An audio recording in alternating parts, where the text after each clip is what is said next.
В эфире «Якутия-24». Главные события уходящего дня. В студии работает Алексей Соколов. Здравствуйте. Ослабление рубля. На фоне санкций российский рубль ослаб по отношению к доллару и евро. Упала стоимость ценных бумаг у крупных российских компаний.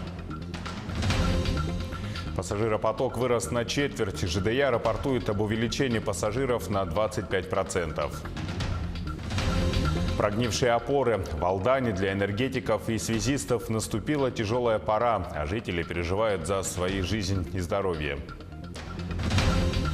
Горы мусора на чистом роднике. Линчане бьют тревогу под угрозой загрязнения источника с водой.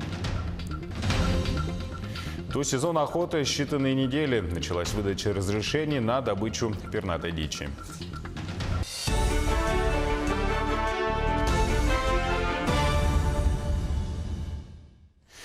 Очередные санкции со стороны Запада вызвали резкий скачок доллара. Рубль упал по отношению к американской валюте больше, чем на 2 рубля. Как говорят эксперты, это первый подобный скачок после колебаний 2014 года. Отразятся ли изменения на рынке и услугах Якутии? Что думают банкиры и сами предприниматели, узнавала Сарглан Захарова. 9 апреля уже успели окрестить черным понедельником для рубля. После очередных санкций Штатов против нескольких российских физических и юридических лиц рубль начал резко сдавать позиции.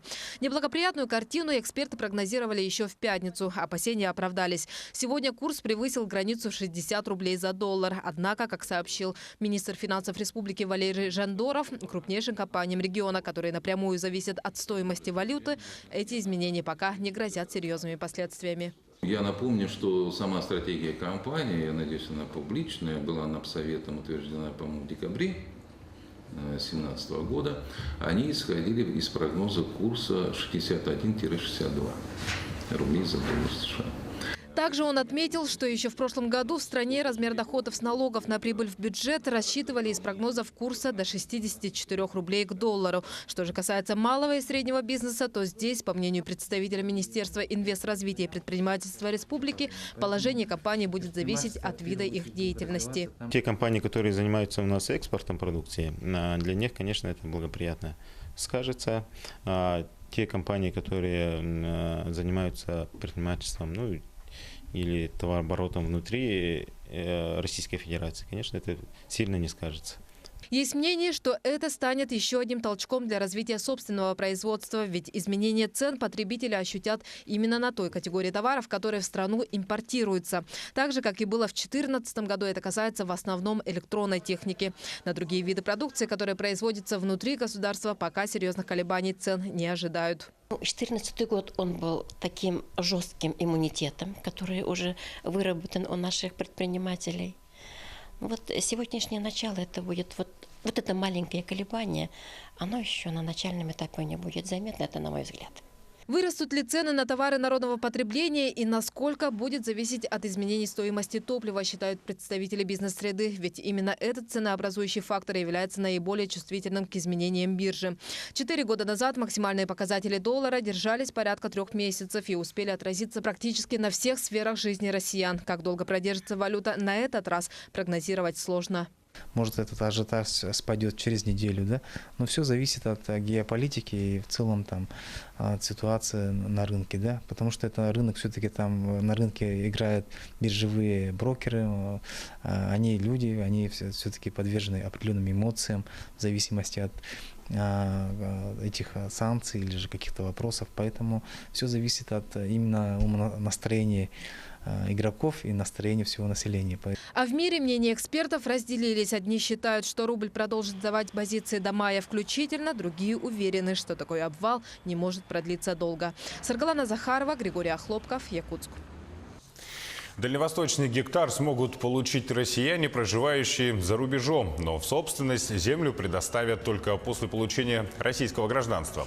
Такие поправки в закон одобрила комиссия правительства России. Заместитель министра по развитию Дальнего Востока Павел Волков отметил, что проект закона направлен на стимулирование добровольного переселения соотечественников на постоянное место жительства в Россию и в первую очередь на Дальний Восток, как территорию приоритетного заселения. Только в 2017 году по программе переселили более 5000 человек. Господдержку реализуют в 8 дальневосточных регионах, в том числе и в Якутии. Тем временем на Дальнем Востоке открыты 107 новых предприятий. При этом общая сумма инвестиций составила 122 миллиарда рублей. Создано 9 тысяч новых рабочих мест. Но уже к концу этого года планируется увеличить число предприятий до 200, а количество новых рабочих мест до 15 тысяч, заявил министр развития Дальнего Востока Александр Галушко. Отметим, что в прошлом году на Дальнем Востоке заработало 89 предприятий, в том числе в Якутии сдана первая очередь и Наглинского ГОКа. А также заработал современный тепличный комплекс. Группа «Алроса» сообщила результаты продаж алмазного сырья и бриллиантов в марте, а также за 3 месяца текущего года. Так, в марте месяце компания реализовала алмазно-бриллиантовую продукцию на сумму около 560 миллионов долларов. А в первом квартале продажи составили 1,6 миллиардов долларов США.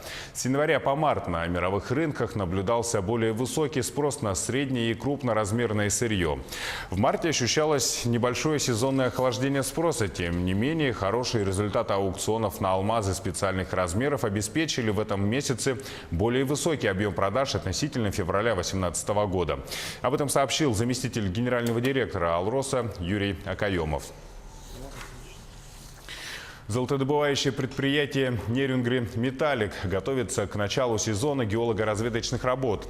Они пройдут с апреля по октябрь как в районе действующих месторождений, так и на прилегающих поисковых площадках. На сегодняшний день «Нерюнгри Металлик» ведет золотодобычу в Алекминском районе на 3 месторождениях. Но в ресурсном портфеле предприятия еще один перспективный проект – Токенская лицензионная площадь. Цитата. «Основная цель нынешнего полевого сезона – оценка перспектив золотоносности главной рудной зоны Токенской площади», отметил руководитель геолого-разведочных проектов компании Владимир Лесняк. С 1 июля в России вырастут цены на коммуналку. Как отметил министр ЖКХ России Михаил Мень, плата повысится в среднем на 4% по стране. Руководитель ведомства добавил, что размер оплаты будут контролировать профильные органы. Следить за изменениями тарифов поручили сотрудникам Федеральной антимонопольной службы. Базовые цены на предоставляемые услуги в скором времени можно будет узнать из специального методического пособия. Сейчас буклет разрабатывают чиновники Минстроя. Это будет сделано для того, чтобы повысить прозрачность деятельности управляющих компаний. А как не стать жертвой финансовой пирамиды и выбирать правильные финансовые механизмы? Этот вопрос сегодня обсудили в торговых рядах «Кружала» в Якутске. Там прошла 6-я по счету ярмарка финансовых и социальных услуг. В течение дня якутяне могли ознакомиться с перечнем услуг, а также получить консультации специалистов. О том, как защитить себя и своих близких от проделок мошенников, узнавала Ольга Лысак. Анна, многодетная мать, с рождением 3-го ребенка всерьез задумалась о переезде, мечтает о большом доме, где хватило бы места всем. Дом был бы собственный куда лучше, чем квартира, потому что дети, им свобода нужна же, во всяком случае, бегать, играть где-то. Как оформить ипотеку, потратить материнский капитал на расширение или получить социальное пособие? Ответы на вопросы Анна нашла в одном месте. На ярмарке финансовых и социальных услуг собрались десятки специалистов. Как сегодня сказали правильно, финансовые услуги, финансовые продукты, они достаточно широко внедряются в нашу жизнь, в жизнь любой семьи. Мы начинаем свою жизнь с составления семейного бюджета. Кроме того, пользуемся целым набором финансовых услуг. Кроме того, вы обратили внимание, и социальных услуг. Это связано и с порядком, и условия получения социальных пособий, того же материнского капитала. Большой интерес вызвали лекции экспертов по финансовым пирамидам. Как распознать мошенников? Действенный способ проверить лицензию организации, с которой вы собираетесь подписать договор, на сайте Центрального банка России. Если кто-то предлагает вам вложить ваши средства, в какую-то компанию и получить безумные фантастические проценты, вы просто можете сравнить с реальной ставкой по вкладам в банках.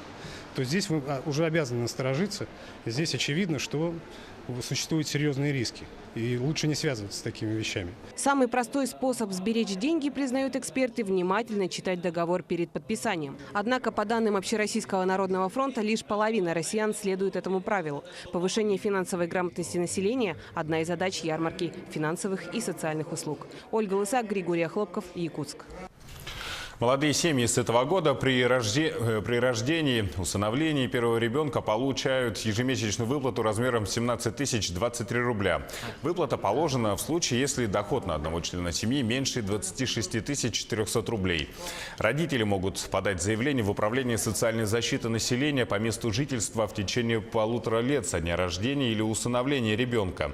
Если заявление подадут не позднее 6 месяцев, то выплата поступит со дня рождения ребенка. В остальных случаях ежемесячная выплата предоставляется со дня обращения. Сегодня в республике ежемесячную выплату уже получают 259 семей.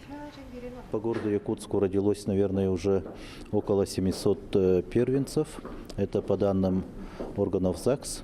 И где-то процентов 70 семей попадают под условия данного нового закона. То есть семьям мы призываем обратиться в Управление соцзащиты города Якутска, обращаться через портал государственных муниципальных услуг Якутия, а также через офисы «Мои документы». Пассажиропоток в железных дорогах Якутии возрос на 25%. За март текущего года было перевезено почти 7,5 тысяч пассажиров, что на четверть больше, чем годом ранее. Рост показателей перевозки пассажиров связан со строительством газопровода «Силы Сибири», работой золотодобывающих предприятий региона и поездками школьников, а также продажей электронных билетов. Напомним, что с 1 апреля также появилась возможность приобретения льготных проездных документов школьников на проезд в период с 1 сентября по 31 мая и для льготной категории граждан, получателей социальных услуг по талонам Фонда социального страхования.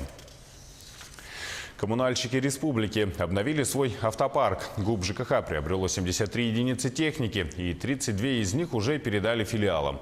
Остальная техника прибудет в ближайшие 2 месяца. Сегодня торжественная церемония передачи ключей от нового автотранспорта прошла в Нижнем Бестяхе. Дмитрий Тымыров продолжит тему.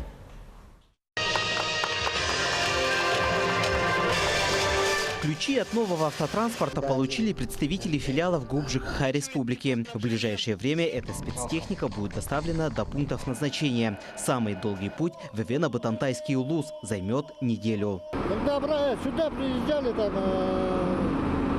нормально было. А сейчас-то, наверное, гололед будет. Уже там мокрый снег. А это повлияет на количество дней до пункта назначения? Да, повлияет. Вырастет или уменьшится? Вырастет, конечно. Практически вся новая техника доедет до филиалов предприятий не с пустыми руками. К ней прилагается продукция технического назначения. Ну, планируем сегодня выехать на Якутск. В Якутске, наверное, завтра под загрузку встанем. Как загрузимся ПТНом на филиал для нужд собственного филиала. И, наверное, завтра к вечеру выйдем к себе в Алекинск. Обновление автопарка стало возможным благодаря совместной работе правительства Якутии, Министерства ЖКХ и ГУП ЖКХ Республики Саха-Якутия. Вся новая техника оборудована современными аппаратами и адаптирована под наши условия. В первую очередь в эту технику закладываются пакеты для зимней эксплуатации.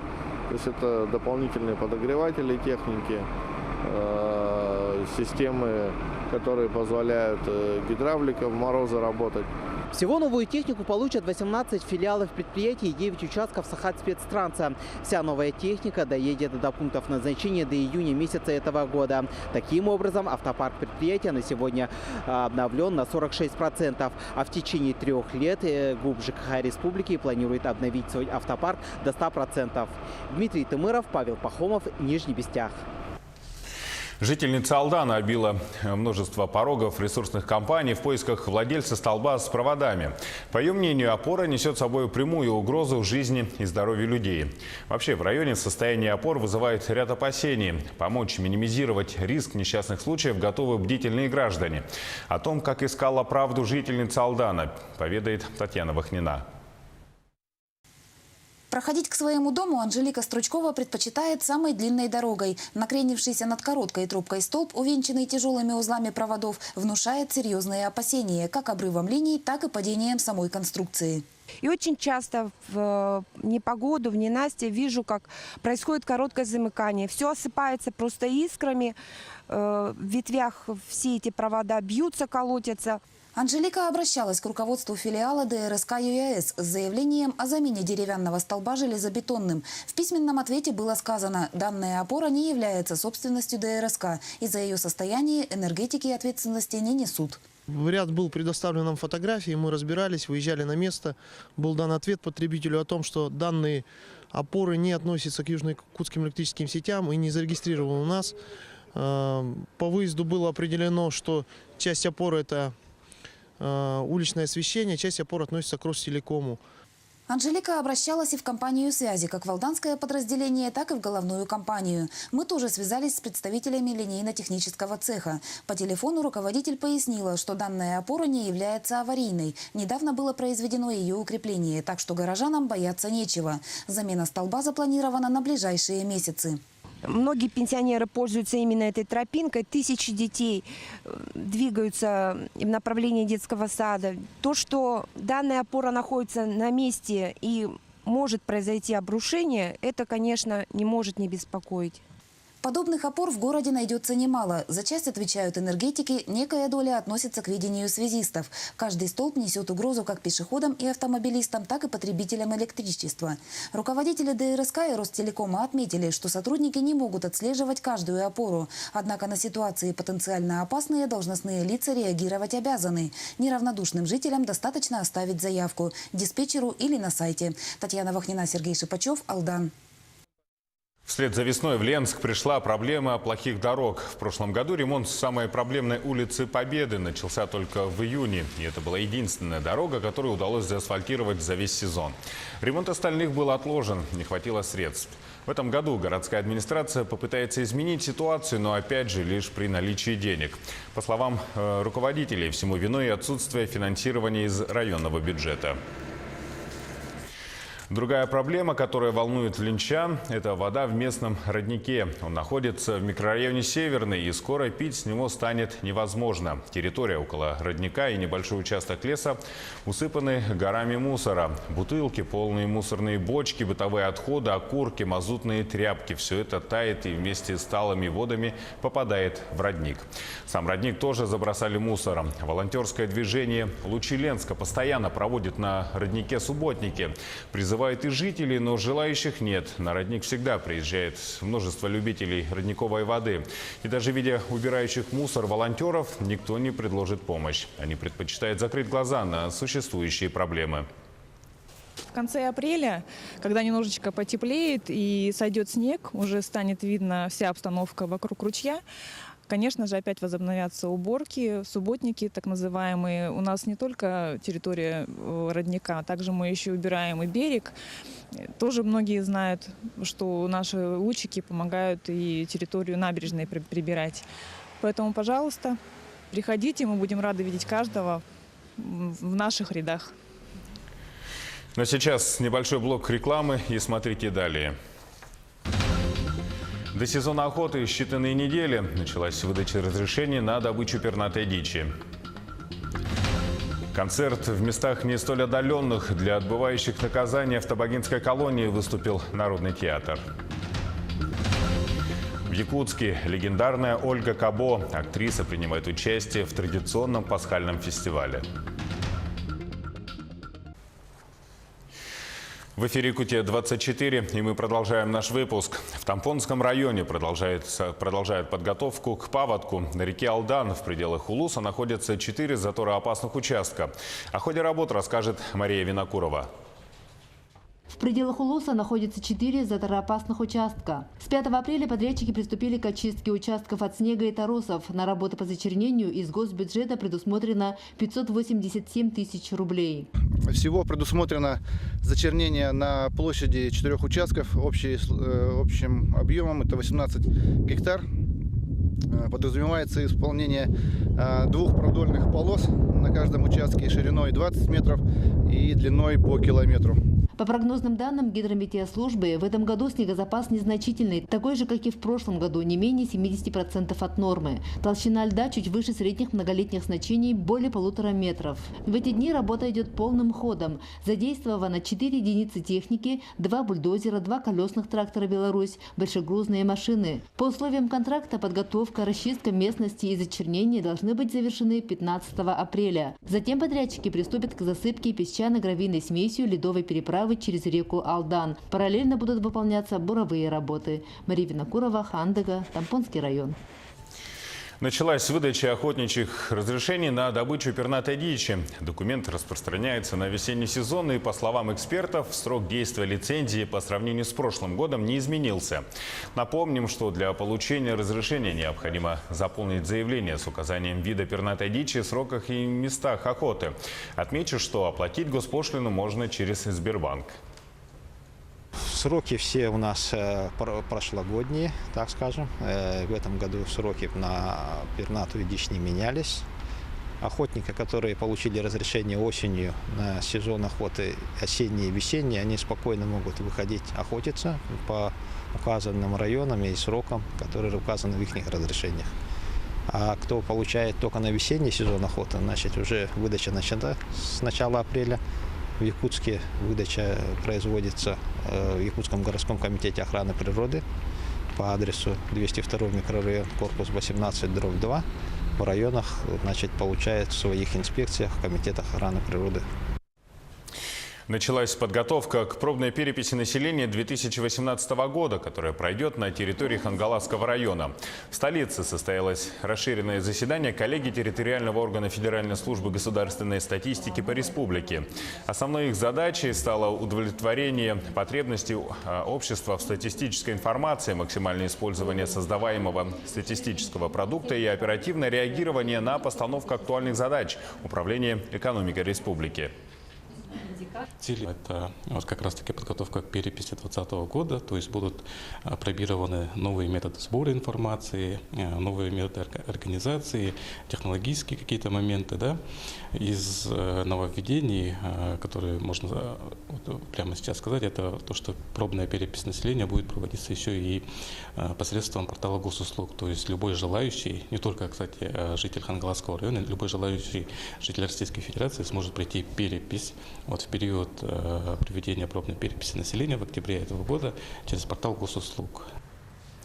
Только официальные источники. Роспотребнадзор призвал школьников и абитуриентов пользоваться официальной информацией, так как другие источники не гарантируют достоверности возможных заданиях на едином госэкзамене.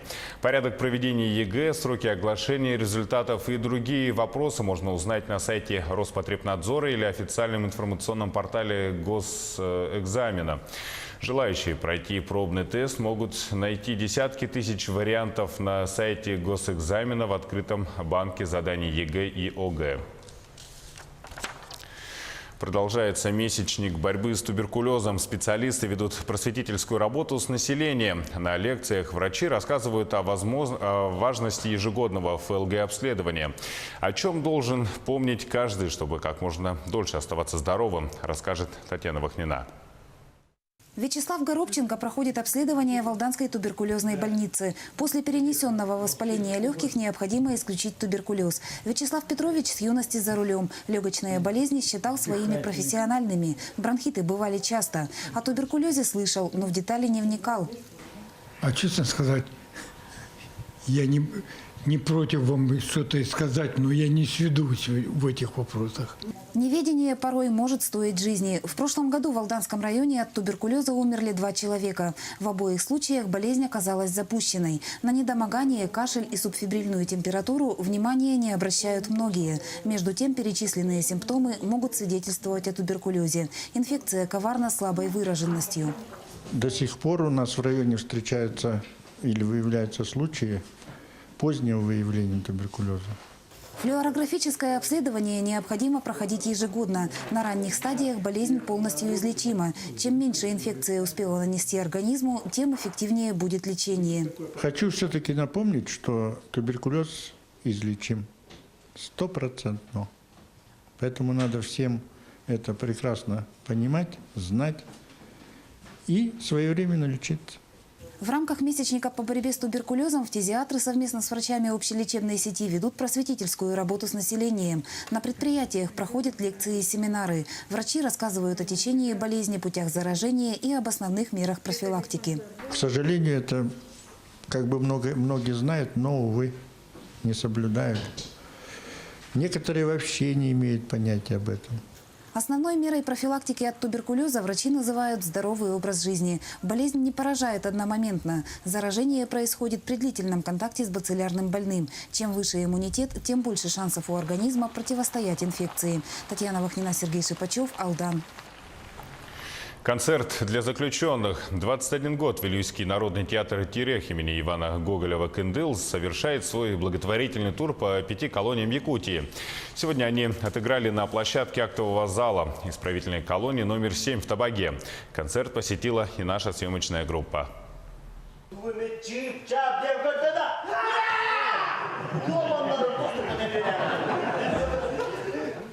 Песни, сатирические номера, игра на хамусе и осохая репертуар театра приобщает непростого зрителя к национальной культуре. Коллектив уверен, осужденные еще могут стать полноценными членами общества. Моя цель наша, чтобы они не отступились в следующий раз, чтобы вернулись более нормальными людьми, что их кто-то обязательно ждет. Ну, так нельзя жить. Вот, допустим, вот тюрьма – это изгой. Когда же он выйдет, чтобы он вернулся нормальным, дееспособным человеком в обществе нашем. Так же.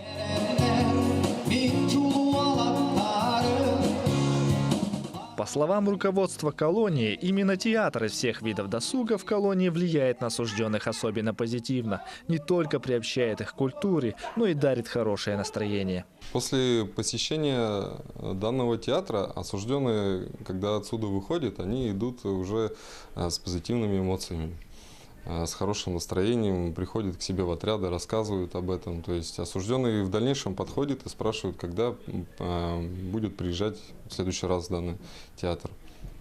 Театр не просто повышает культурный уровень осужденных, а каждый раз привозит памятные подарки своим благодарным зрителям.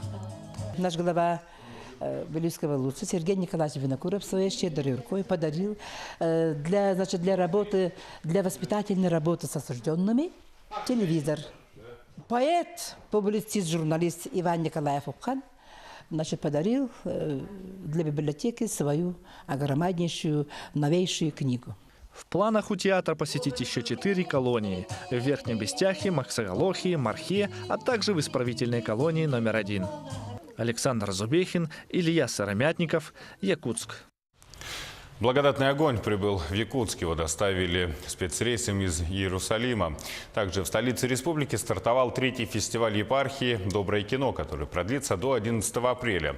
О столь важных событиях для православной церкви расскажет Кристина Якупова.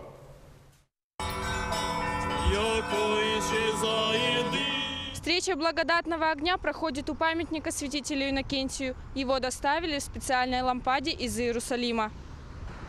Огонь традиционно привозят в республику в пасхальные дни, и в течение светлой недели он будет находиться в храмах города.